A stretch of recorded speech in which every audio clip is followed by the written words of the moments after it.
In the heart of Montana Territory, under a late afternoon sky in early November 1881, a woman carved her destiny into the wilderness, one rugged log at a time. Snow draped the pine and spruce branches like a whispered secret, casting a serene stillness over the clearing that only untouched nature could weave. Amid this frozen solitude, the skeletal frame of a modest cabin emerged, its rough-hewn walls standing defiant against the creeping chill. A breeze slipped through the unfinished gaps, carrying the sharp tang of pine sap and the ominous promise of winter's embrace. From the shadowed tree line, a voice broke the silence, steady and deep, laced with the quiet drawl of a man shaped by endless horizons and the company of horses. "Miss, I reckon this land was forsaken, but I see I've misjudged." Eleanor Sullivan froze, her spine stiffening as she eased upright, one hand pressed to her aching back, the other clutching the worn handle of her hammer.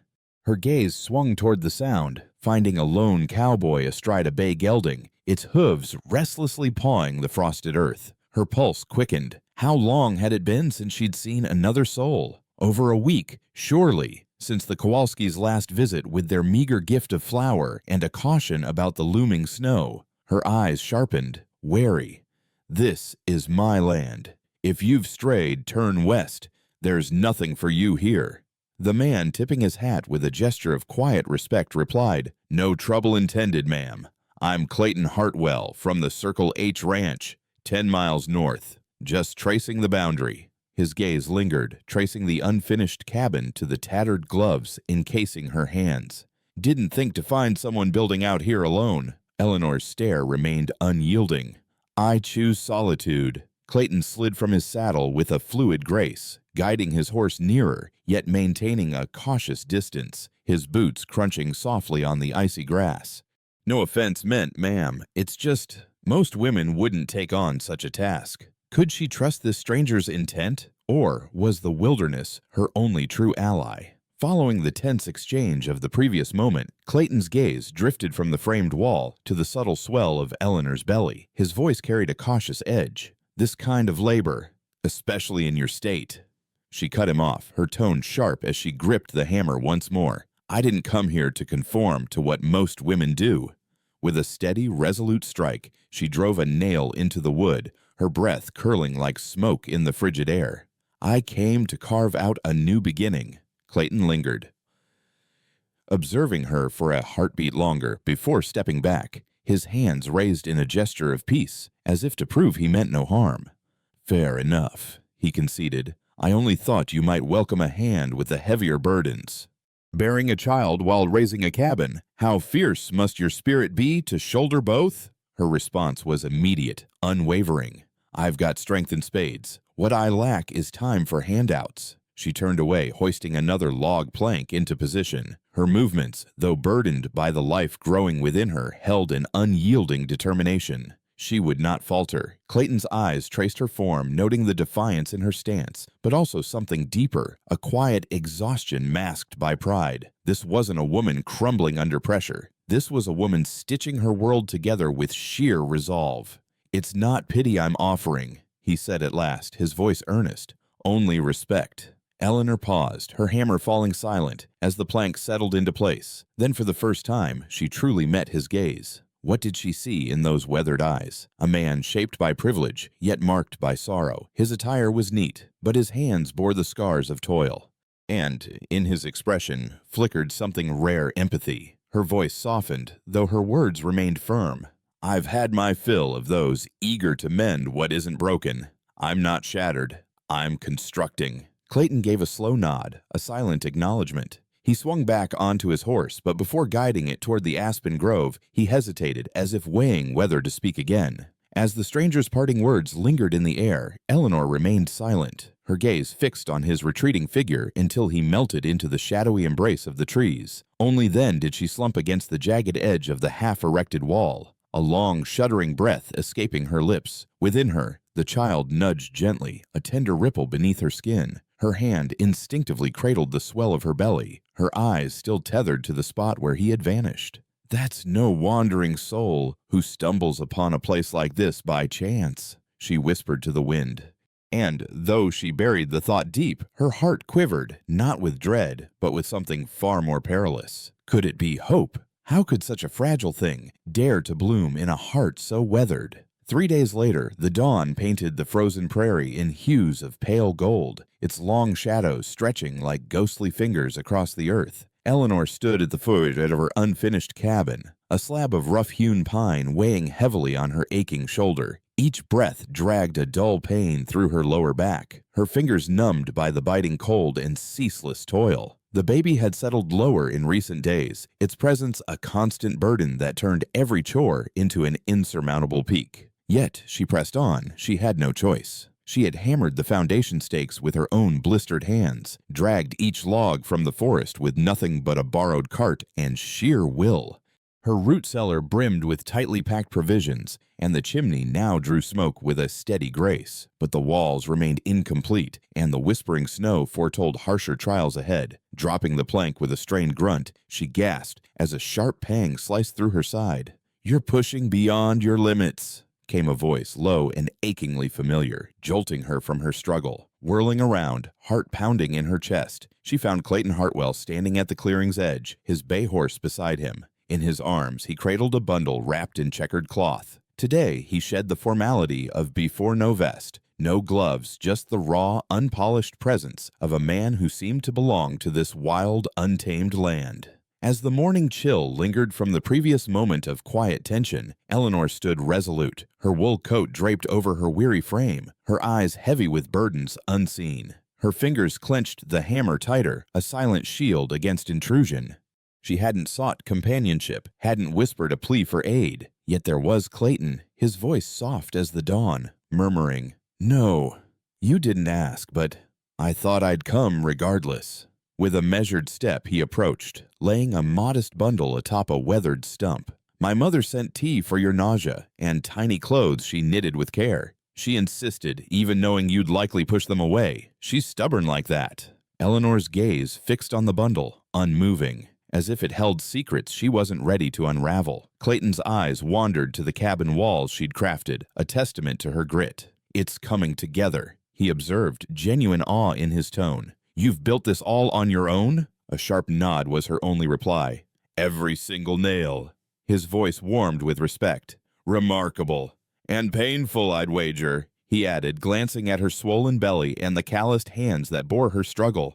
She crossed her arms, a barrier against the cold and against the flicker of warmth. His words stirred. "Why are you truly here, Mr. Hardwell? Is this pity or just fodder for tales to amuse your mother?" His steady gaze held hers, unflinching.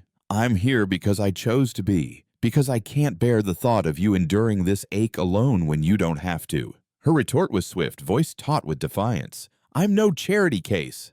"I never thought you were," he countered quietly. "You don't know me or my scars. Men like you dangle help as if it's salvation, but there's always a hidden cost strings, silent judgments." He let her words drift into the frosty air, unanswered at first. Then, in a near whisper, he said, "Some offer help not to label you weak, but to honor your strength." Eleanor faltered, caught off balance. Clayton's voice softened further. "I've seen others crumble under far less than what weighs on you.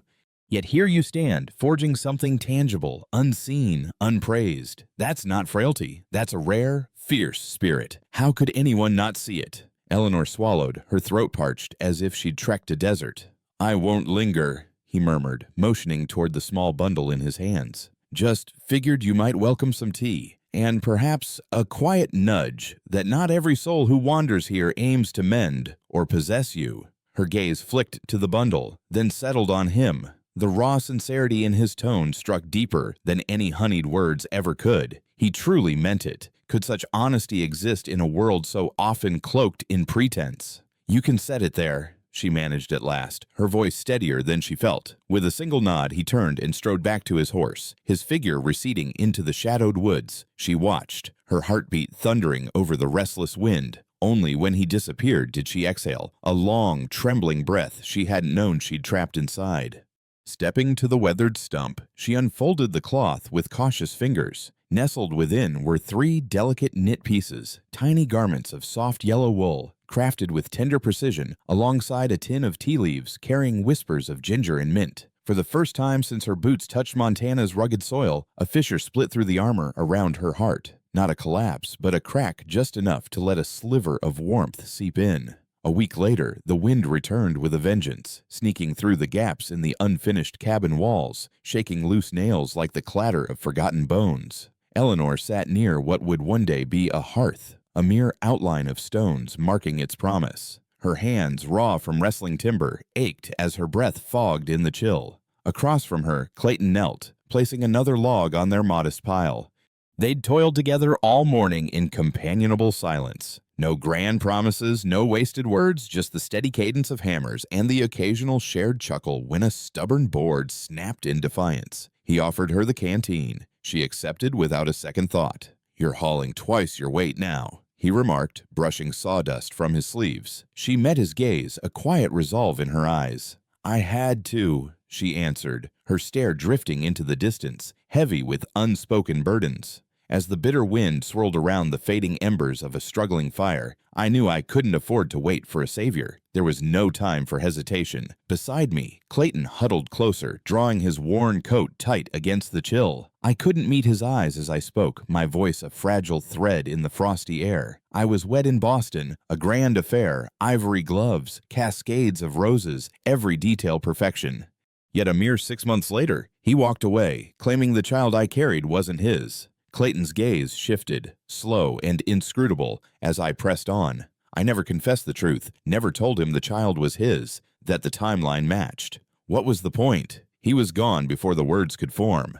A heavy silence settled between us, thick as the snow on the ground. I let out a shaky breath. The divorce papers, they were never finalized. Legally, I remain his wife. Clayton stayed quiet, the weight of my words hanging in the air. Then, with a low voice, he murmured, "That's a burden few could bear." My eyes dropped to the weathered boards beneath us. "I don't broadcast it," I admitted. "Out here, I'm already seen as broken, flawed. Adding a lingering marriage to the tale hardly helps." He nodded, a subtle gesture of understanding. "People judge what they can't comprehend," he said simply. I stole a sidelong glance. "Why haven't you asked if I still love him?" His reply was gentle, almost tender. "If you did, you wouldn't be here, would you?" My breath caught, my throat tightening as I blinked against the sting of emotion. "And you?"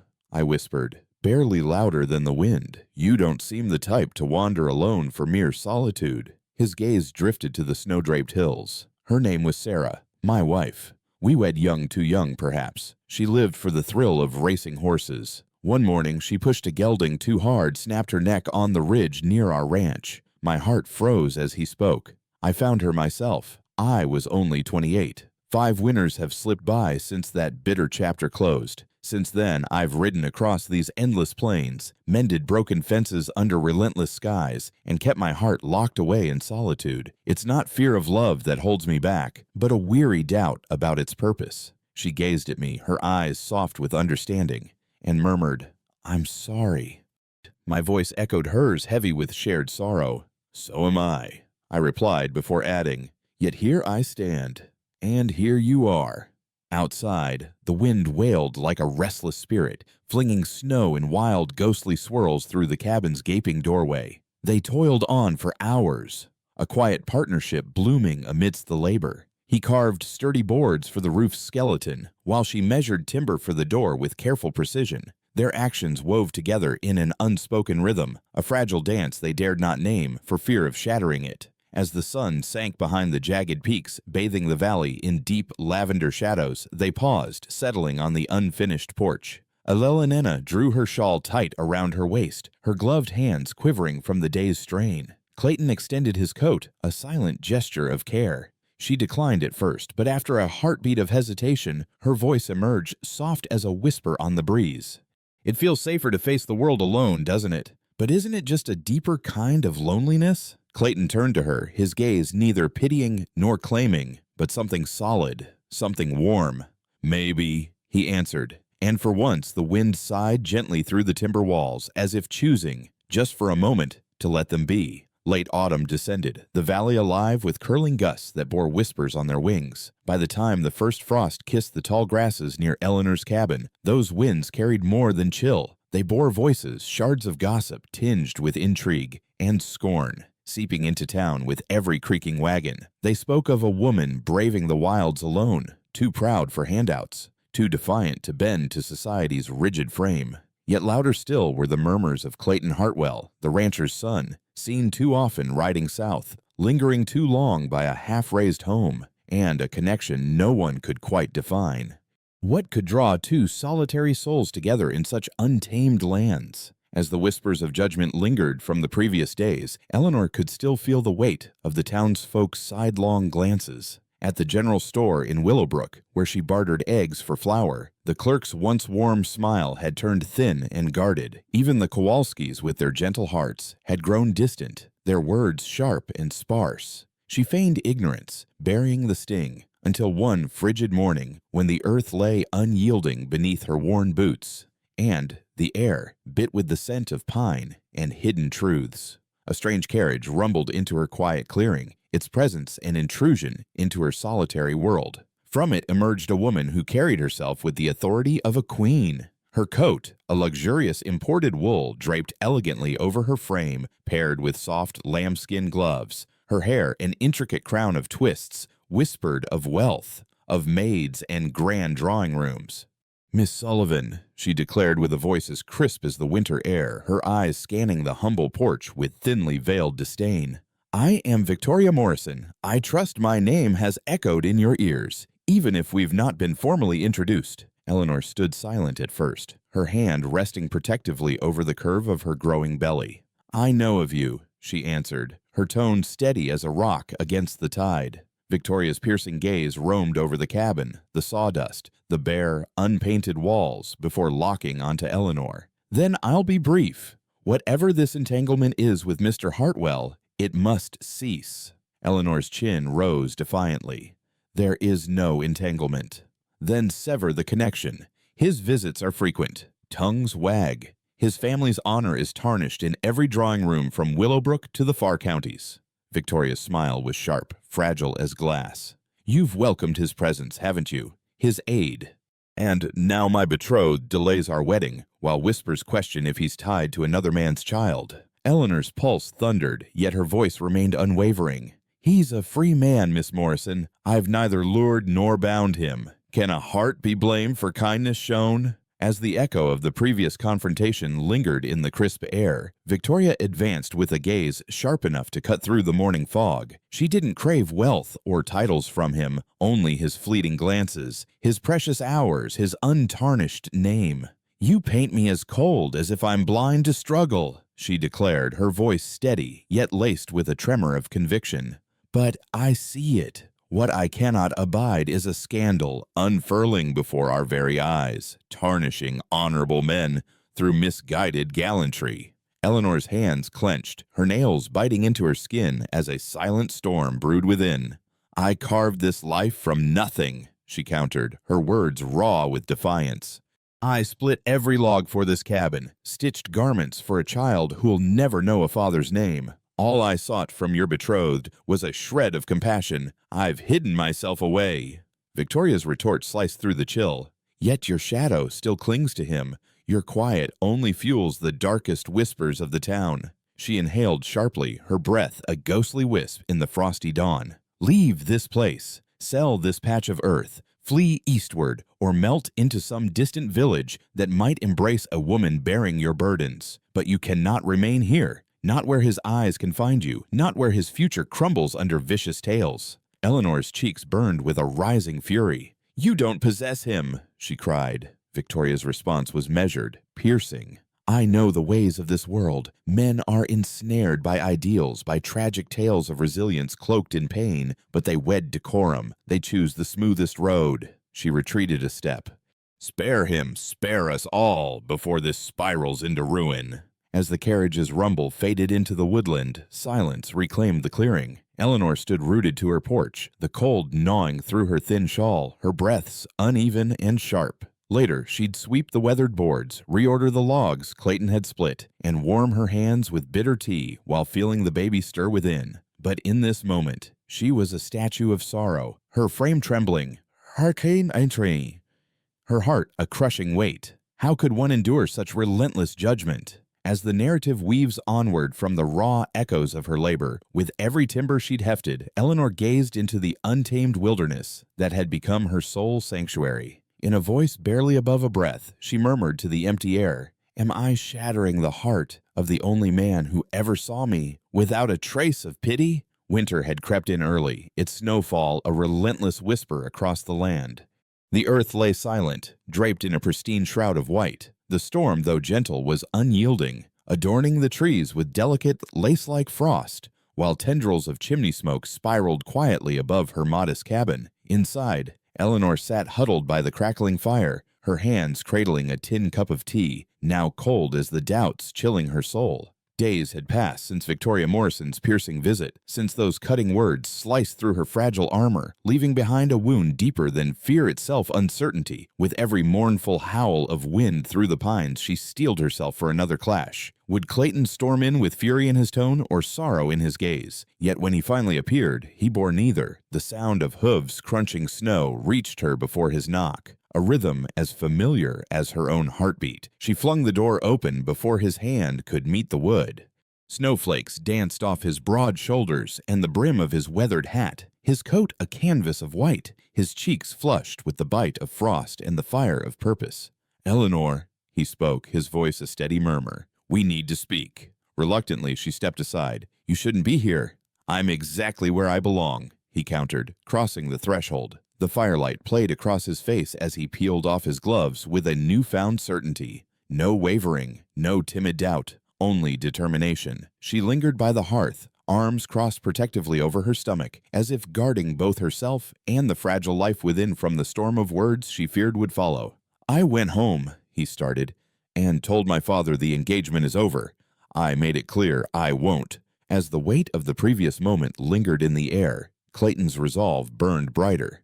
"I refuse to marry Victoria Morrison," he declared, his voice a mix of defiance and raw honesty. "I would not let shame force me into a life I could never embrace." Eleanor's breath hitched, caught in the storm of his words. "My father was livid," Clayton continued, his tone stark yet steady. "He threatened to disown me, branded me a fool, yet I stood my ground." Eleanor opened her mouth to speak, but Clayton gently raised a hand to stop her. "I'm not sharing this to win your admiration. I need you to see the truth. This isn't about pity, rebellion, or fleeting romance." He stepped nearer, his voice softening like a warm breeze. "This is about choosing what's real, you, this humble place, that precious child. I've found more honesty in the way your hands grip a hammer than in all the hollow chatter of grand ballrooms." Eleanor blinked, her throat tightening with unspoken emotion. "You can't sacrifice your future for a scandal," she murmured, her voice fragile. "I'm not sacrificing anything," Clayton countered with quiet conviction. "I'm forging something new, something true." A heavy silence stretched between them, broken only by the gentle crackling of the fire in the hearth. Eleanor turned her gaze to the flickering flames, her hands trembling with a secret too heavy to bear. "There's something you don't know," she whispered, her words barely audible. "Something I should have confessed from the start."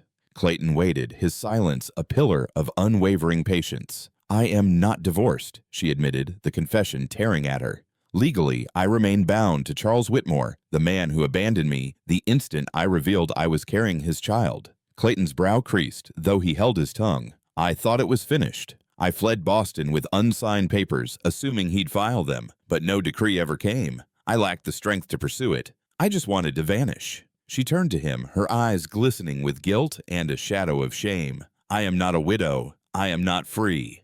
I am still tethered to a past I cannot escape."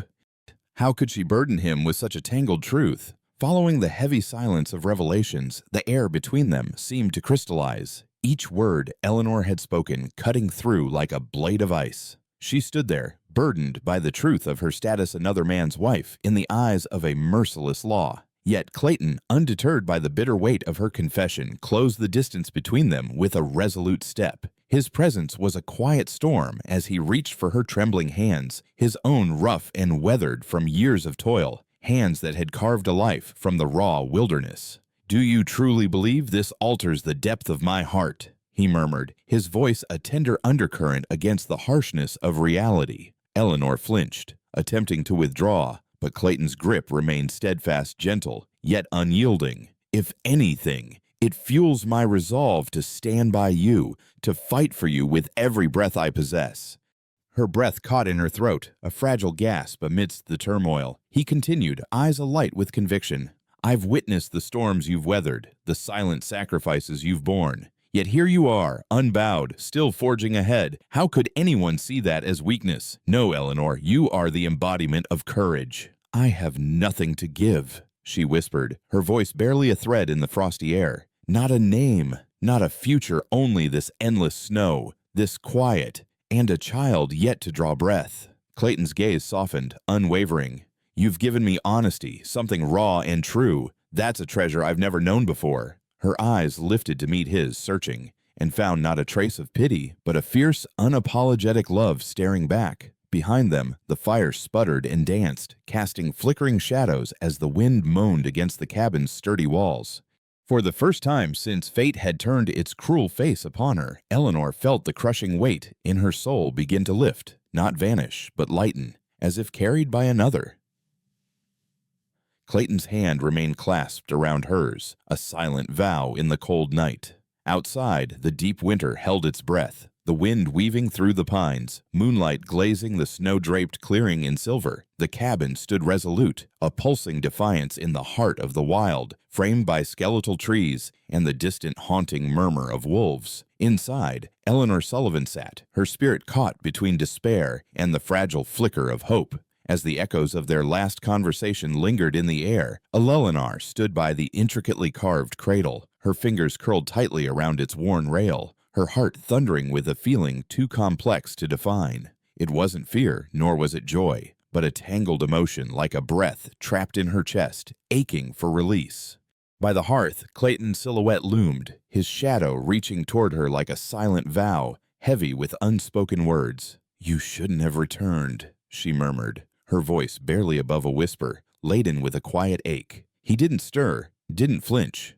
"You knew I would," he replied, his tone steady, inevitable. Her gaze flickered to his just for a heartbeat before dropping to the rough-hewn floorboards. "What we feel changes nothing, Clayton. You know that. We can't unravel the laws or wipe away the weight of judgment." His response came firm, unyielding. "I'm not here to rewrite the rules. I'm here to create something that finally rings true." She rose suddenly, her hands pressing into the curve of her lower back as her swollen belly shifted. The child within struck fiercely, as if it could sense the tempest raging in her soul. "Do you truly believe love can smooth this path?" she snapped, her voice sharp with frustration. "It can't. Love doesn't hush the whispers of scandal. It doesn't dissolve a marriage on paper. It doesn't secure a future, raise a child, or guard us from a town poised to watch me shatter." "I don't care about the town," Clayton countered, resolute. "You should," she cried, her voice trembling with raw emotion. "Because they'll care about you, about the heir of Circle H binding himself to a married woman, burdened by a child born of shame and a past steeped in gossip." His jaw clenched, yet his words remained calm, a quiet strength. "He's not a burden. He's yours, and that makes him worth more than most men I've ever known." Her breath escaped in a rush, leaving her hollow. She turned away, her trembling hand gripping the window frame for support. "Every night for months, I've lain awake, questioning if I'm strong enough to bear this alone," she whispered, her voice fragile. "And now, with someone willing to share this burden, why does fear grip me tighter than ever?" As the weight of their unspoken truths lingered from moments before, Clayton moved across the room with a quiet intensity, his steps barely a whisper on the worn wooden floor. He paused just behind Eleanor, close enough that the heat of his presence brushed against her, a silent promise in the charged air. "Why this fear?" he murmured, his voice a soft rumble that seemed to tremble with concern. Her reply came as a fragile thread of sound, almost lost in the stillness. "Because I've poured my heart out before," she confessed. "I trusted in sweet promises that crumbled to bitterness on my tongue. I gave everything to a man who walked away without a backward glance, without even caring if the child was his." Clayton's tone dipped lower, heavy with understanding. "And now you're waiting for me to vanish too." She offered no response, her silence a shield. Gently, he rested a hand on her shoulder, a touch as light as a breath. "Eleanor," he began, "I've known the ache of loss, the way it tears the earth from beneath you. My wife, she left me on a morning so ordinary it haunts me still. One moment, she teased me about my bitter coffee. The next, her heart gave out, and her eyes never opened again. She turned to face him, her expression raw with shared pain.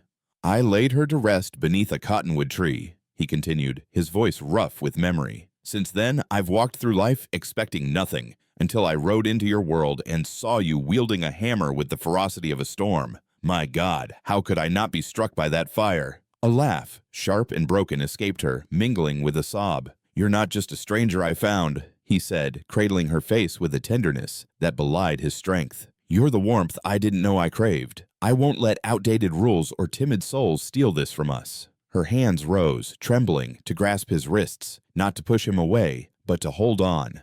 I don't know how to open up, she whispered. I've built walls so high, I've forgotten where the entrance lies. He pressed his forehead to hers, a silent vow in the quiet. As their eyes locked, her voice trembled with unspoken fears, and Clayton's plea cut through the silence. Then let me be the one to guide you back, he urged, his tone raw with emotion. In that fleeting moment, the world shrank to just the two of them, a cocoon of warmth amidst the swirling snow outside, a delicate strand of hope weaving tighter around their wounded hearts. Clayton's voice dropped to a whisper, heavy with the ghosts of his past and a fierce new determination. I have already lost my wife once, he confessed, the ache of memory piercing through. I refuse to lose you, not when I've finally stumbled upon someone worth holding on to with every piece of me. Eleanor shut her eyes, and for the first time in what felt like an eternity, the crushing weight of loneliness lifted from her chest. By late afternoon, the sky had darkened to a somber gray, heavy with foreboding. Eleanor clung to the porch railing, the icy wind hissing through the pines, their branches trembling as if they, too, dreaded what loomed ahead. Inside her, the baby stirred restlessly, its sharp kicks a mirror to her growing unease. Did it sense the storm's approach? Snow descended in relentless sheets, erasing the world in a blinding veil of white within the hour. Desperate to prepare, Eleanor ignited every lamp, gathered towels, and set water to boil, her heart pounding with a terror she couldn't name. Then it struck, a contraction so fierce it felt like flames searing through her, robbing her of breath, forcing her to double over in agony as she gripped the table. "Not now," she gasped, voice barely audible. "Please, not like this." Alone, utterly alone, she faced the storm within and without. Miles away, Clayton Hartwell readied his strongest horse, the ominous turn of the sky screaming a truth he couldn't ignore. She needed him. Every instinct roared louder than the howling gale. He charged into the tempest, but it devoured him whole. Visibility vanished. His horse descended on a hidden drift, hurling him into the frigid embrace of a creek. Ice clawed at his lungs, pain spearing through his shoulder as he lay there, snow dusting his eyelashes. "She needs me," he growled through gritted teeth, hauling himself from the freezing depths. With his horse lost to the blizzard, he pressed on foot, battling waist-deep snow and a wind that shrieked like a banshee, each step a testament to his resolve. Meanwhile, in the cabin, Eleanor waged her own war, her cries echoing as her body shattered under the strain, blood and fire consuming her. In her torment, she called out for strength, for her father, for anyone to anchor her against the storm tearing her apart. As the tempest howled with unrelenting fury, shaking the very bones of the cabin, a piercing, soul-stirring cry broke through the chaos. It was her child, a boy, born amidst the storm's rage. Eleanor wept as she cradled him, her lips brushing his damp, tender skin, murmuring every sacred prayer etched in her heart. Yet Clayton remained absent, and the storm's wrath only deepened. Dread gnawed at her soul. What if he was gone forever? Could fate be so cruel as to grant her this miracle, only to strip away the man who saw her worth, who cherished her beyond all flaws? She rocked her newborn, silent tears tracing paths down her cheeks. "You'll be safe, my little one," she breathed, her voice a fragile promise.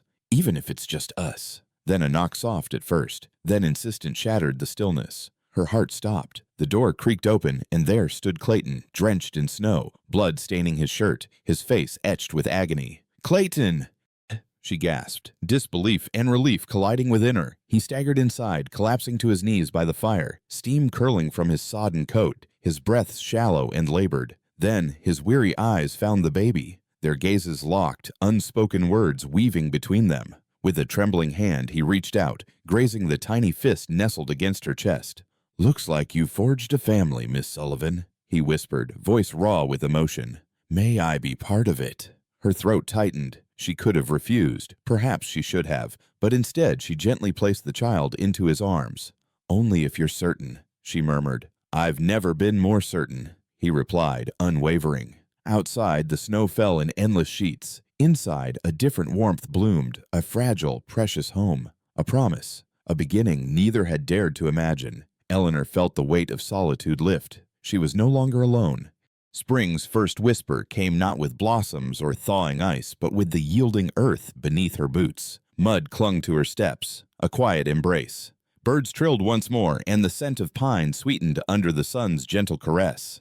Within the cabin, the fire still danced, yet warmth now spilled from the sound of laughter, tender and new. Emerging from the quiet shadows of their past, Eleanor ventured outside, a weathered bucket swinging from one hand, while her newborn son, nestled in a soft linen sling, rested against her heart. Nearby, Clayton was hard at work, his muscles straining as he drove the first sturdy post into the earth for what would become their new kitchen. "This soil's stubborn today," he called out, a playful grin breaking across his sun-warmed face as he looked up at her. Her lips curved in a tender smile. "Perhaps it senses the urgency of our dreams." Rising, he brushed the dirt from his hands with a satisfied nod. "Whatever the case, we need more space, especially for our little Thomas." Their son's name, chosen with quiet conviction, carried the weight of something enduring, a simple truth. That afternoon, Eleanor sat at the worn wooden table, her pen scratching across paper as she drafted a letter to a Boston law office, a formal plea to sever ties with Charles Whitmore. Her hand quivered as she sealed the envelope, a final tether to yesterday snapping shut. Clayton stepped in, sawdust clinging to his sleeves, his smile a burst of sunlight. "You've done it," he murmured, awe in his voice. She nodded, a weight lifting. The last fragment of that life, bound and sent away. He pressed a gentle kiss to her forehead. "I'm so proud of you." Their union needed no rings or sermons. Instead, they marked it with a humble supper, alongside the Kowalskis and a handful of neighbors. Eleanor simmered a hearty stew, while Clayton strung lanterns that glowed like fireflies. As the sky deepened to lavender, he rose, clasping her hand. "This woman," he declared, voice thick with emotion, "is the strongest I've ever known. I thought I came to save her, but she's the one who rescued me." Eleanor's smile was soft, her words a whisper. No rings, but roots deep enough to hold.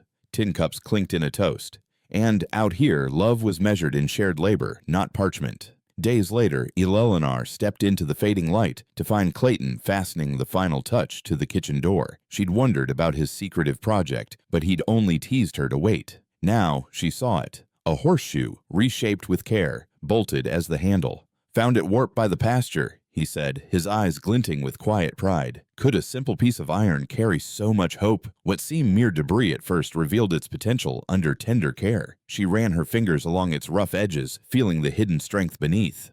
"Some souls are like this," he murmured with a knowing nod. "Even the broken can bear immense burdens if their core remains unyielding." Nearby, wildflowers burst into defiant bloom, mirroring the resilience of the human spirit. As time wove its gentle thread, Thomas flourished, growing stronger with each passing day. One luminous evening, bathed in the golden glow of dusk, Eleanor settled at her weathered writing desk, a fragment of her father's faded blue stationery before her. "I prefer." With a trembling hand, she penned her heart's truth. "Dear P, you once told me home isn't a place, but a feeling. I doubted you then, but now I see. I've built a cabin, dragged timber, crafted a roof, and battled relentless storms. I did it for myself and my boy, but it took a rugged cowboy eyes dark as twilight, heart echoing yours to transform these walls into a haven. We are no longer adrift. With all my love, Eleanor." She folded the letter with care, tucking it into her father's old tin mailbox, a silent offering to the past. Outside, Thomas's laughter rang out, pure, unburdened, the first of its kind.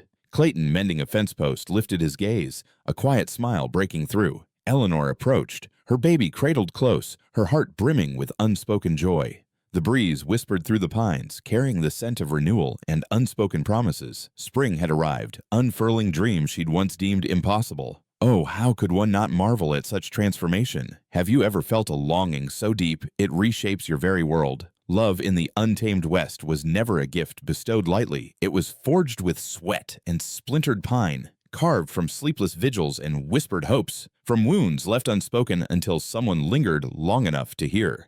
As we journey onward from the tales of rugged trails and whispered promises, another chapter unfolds. A saga of souls traversing barren deserts, clinging to final tender embraces under the flickering glow of firelight. These are the brave, the dreamers who defy the world's harsh decrees, choosing to trust in one another. Can you feel their courage, their hope? Our narratives are crafted to steal your breath, to coax a smile, to perhaps draw a tear, and if fortune smiles upon us, to reignite your faith in love's enduring power. Welcome to Wild West Love Stories, where bullets may stray, but hearts always find their mark. To every viewer who has joined us on this heartfelt ride, thank you from the depths of our souls. Please share your thoughts in the comments, hit that like button, spread the word, and subscribe to our channel for more stories that touch the heart.